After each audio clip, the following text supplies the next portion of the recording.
It is said that Hippocrates was a fan of the game knucklebones, which was similar to modern-day jacks. The physician should be able to tell the antecedents, know the present, and foretell the future. The natural healing force within each one of us is the greatest force in getting well. The first duty of the physician is to educate the masses not to take medicine. It is far more important to know what sort of patient has a disease than what sort of disease a patient has. Everything in excess is opposed to nature. The physician is required to have many qualities of mind and heart. The physician must be experienced in many things, but assuredly in rubbing. The physician should look upon the patient as a besieged city and try to rescue him with every means that art and science place at his command. The physician is to have knowledge of the diseases and of the remedies. He should understand the dietetics and be skillful in prognosis. Hippocrates is credited with creating the Hippocratic Oath, a code of ethics for physicians that is still used today. The art of medicine consists of amusing the patient while nature cures the disease.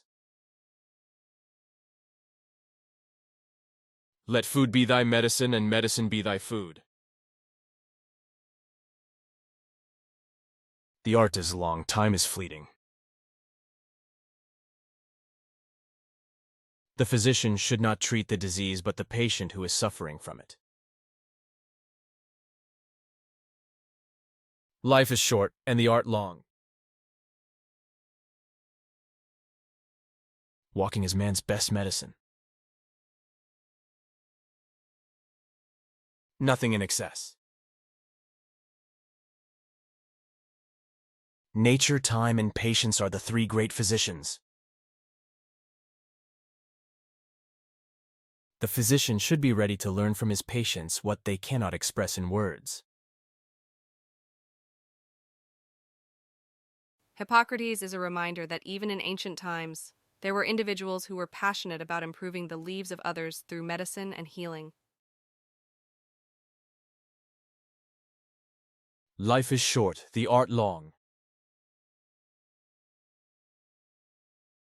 Healing is a matter of time, but it is sometimes also a matter of opportunity.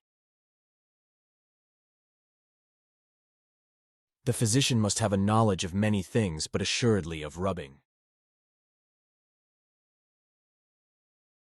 Wherever the art of medicine is loved, there's also a love of humanity. It is more important to know what sort of person has a disease than to know what sort of disease a person has. He is known to have said, "Walking is man's best medicine," but he probably never had a dog. The greatest medicine of all is to teach people how not to need it. Time is the wisest counselor of all. Life is short, the art long, opportunity fleeting, experience treacherous, judgment difficult. The physician must have a knowledge of many things, but assuredly of rubbings. A wise man ought to realize that health is his most valuable possession. Life is short, and it is up to you to make it sweet. If we could give every individual the right amount of nourishment and exercise, not too little and not too much, we would have found the safest way to health. Cure sometimes, treat often, comfort always. He wrote extensively on topics such as diet, exercise, and mental health, long before these became popular fields of study. A wise man should consider that health is the greatest of human blessings. Wherever the art of medicine is loved, there's also a love of humanity. The life so short, the craft so long to learn. The art is long and time is fleeting. The physician should have an exalted mind and a noble soul. Natural forces within us are the true healers of disease. The eyes indicate the antiquity of the soul.